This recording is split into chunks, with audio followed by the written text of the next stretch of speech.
लक्ष्मण कैसे बोलते हैं? ज्यादातर राम बोलते हैं, लक्ष्मण चुप रहते हैं।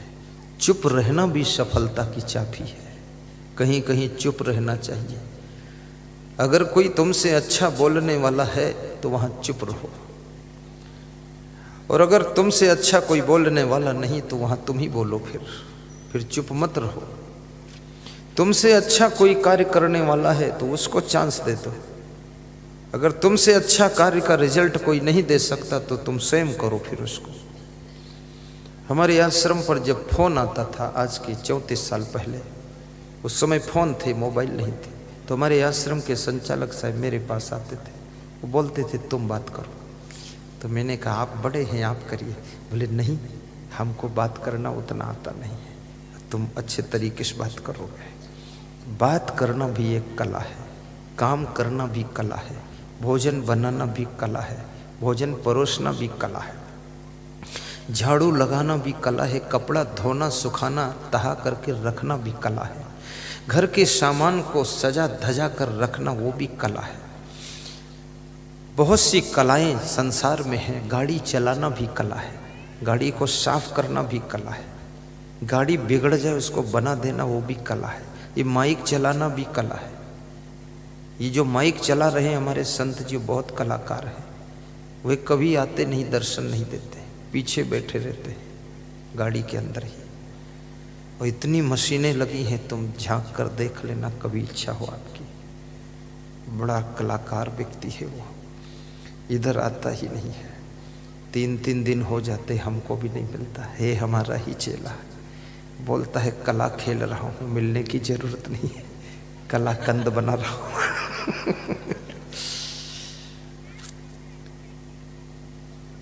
और वीडियो चलाना भी कला है, किसी को डपटना भी एक कला है, डिसिप्लिन करना, अनुशासन रखना कला है। कितने लोग ऐसे होते जब वो पहुंचते हैं सब कंट्रोल हो जाता है, कंट्रोल। और कितने लोग उसी में बैठे रहेंगे खुद ही बेकंट्रोल। अनुशासन भी कला है, साफ सुथरा रहना भी कला है, हंसना भी एक कला है, मुस्कुराना भी कला है। लेकिन किस कला को कहां पर हमको प्रयोग करना है ये भी सबसे बड़ी कला है। अगर किसी के मृत्यु संस्कार में तुम गए हो वहां हंस रहे हो तो ये कला गलत जगह प्रयोग कर रहे हो। अगर किसी के शादी में गए हो वहां रो रहे हो तो ये कला गलत। रोना भी कला है, और रोने की कला महिलाओं में सबसे ज्यादा होती है।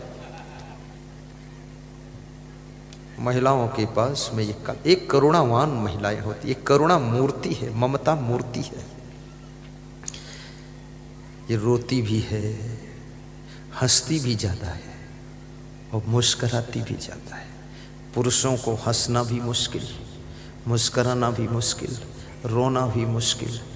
पुरुष बुरी तरह से फंस जाता है, ना खुल के रो सकता है, बूंग मार के रोता नहीं है, शर्माता है, अंदर सिसक सिसक कर रोता है, ई करता है। और महिलाएं जब रोती है अरे पूरा फूट फूट कर रोती है, आ दैया रे, मैया रे, भैया रे सब बोलती है। और कितनी महिलाएं तो अपने सीने मुक्का भी मारती है, और कितनी महिला जब रोती है तो सिर को जमीन में पटकती है। मैं कहता हूँ हे होशियार, किसी के घर कोई मर गया था तो मैं गया एक बार, तो जिसका पति मरा था या क्या था पता नहीं, याद नहीं, छोटा था तब की बात है। लेकिन वो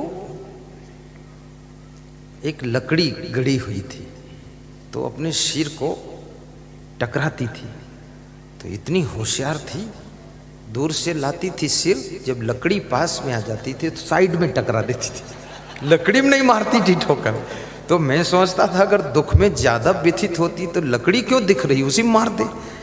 तो मैंने कहा ए माता जी सीधे ठोकर लगाओ, लकड़ी है इसमें टकरा दो। बोले तुम मत बोला करो।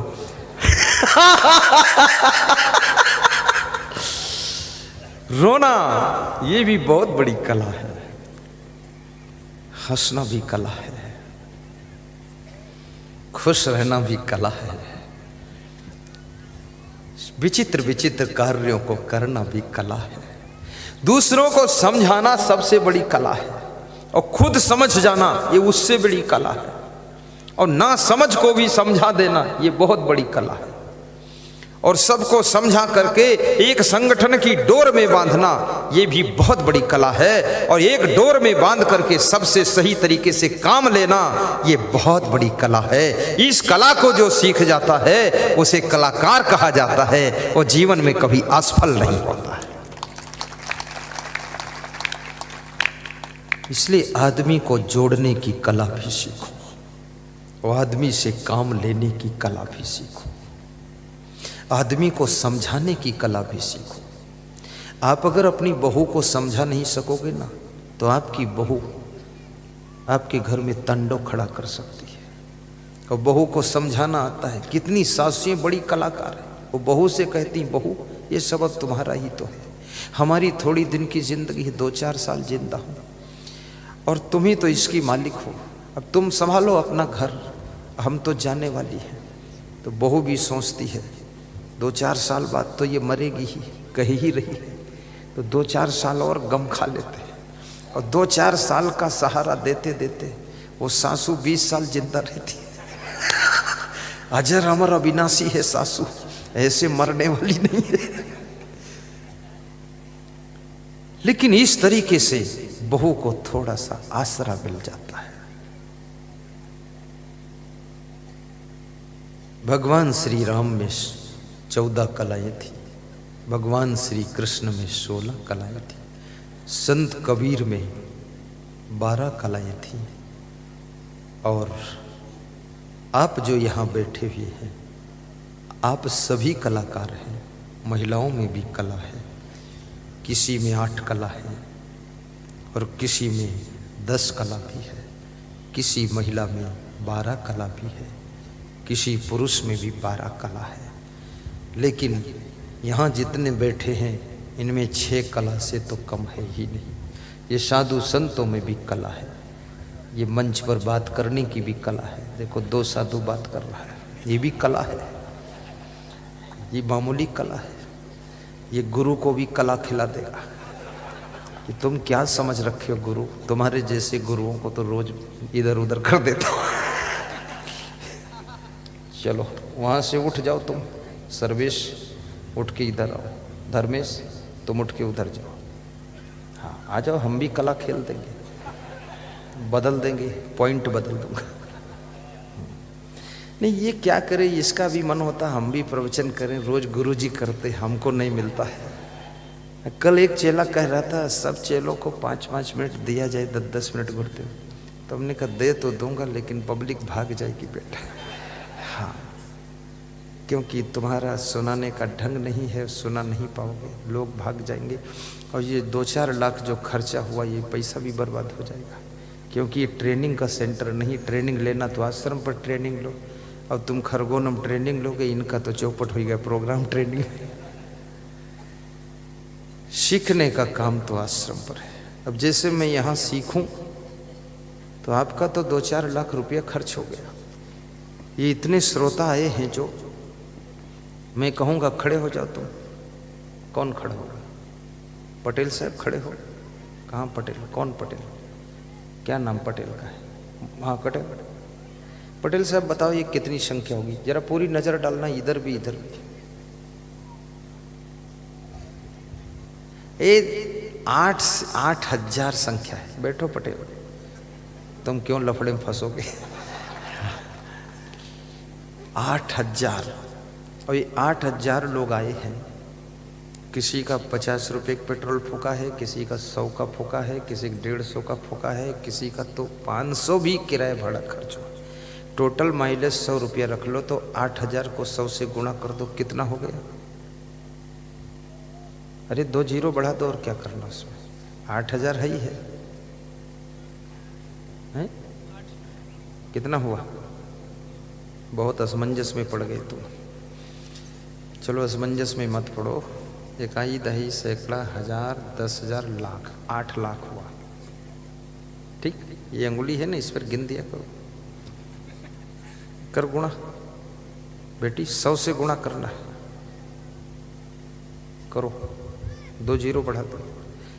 8 लाख रुपये खर्च हुआ है तुम लोगों का, अलग अलग डीजल पेट्रोल किराए भाड़ा, तब यहाँ आए हो। और कल खर्च होगा करीब 12 लाख, और परसों खर्च होगा जाकर के 20 लाख तक। ये तो अलग अलग लोग खर्च किए तो पता नहीं चलता, ज्वाइंट किया जाए तो पता चलेगा। और यदि तुम मेरे आश्रम सत्संग सुनने के लिए आओ तब तो बहुत खर्चा है, क्योंकि 600 रुपये में पहुँचोगे और 600 में लौटोगे, और 200-400 और खर्च होंगे, एक आदमी पर 2000। तो ये 3 दिनों में करीब करीब 30-40 हजार लोग प्रवचन सुनेंगे। 40 को 2000, 40,000 को 2000 से गुणा करो, ये मामला करोड़ों में जाएगा। इसलिए मैं आया हूं ताकि खर्चा कम हो।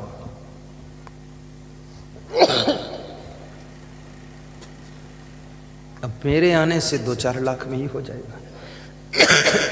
और तुम सब आते वहां, पहली बात तो आ भी नहीं पाओगे। हम यहाँ आए तो सबको आसान हो गया। मेरा आना उचित है कि तुम्हारा आना वहाँ उचित है? नेपाल बॉर्डर, बोलो। तुम वहाँ आओ तो ठीक है कि मैं यहीं आऊँ तो ठीक है? मैं यहाँ हूँ, तुम बोलते क्यों नहीं हैं? हम आए तो ठीक। इतना तो चालाक सभी है कि हम क्यों आए, तुम आओ।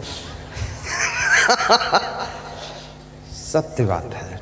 नहीं, मेरा आना ठीक है, क्योंकि मुझे आने में कम खर्चा है। मैं क्या सुना रहा था, फिर से शुरू करो। कुछ काम करो, कुछ काम करो, कलाकार बनो, यही बता रहा था ना।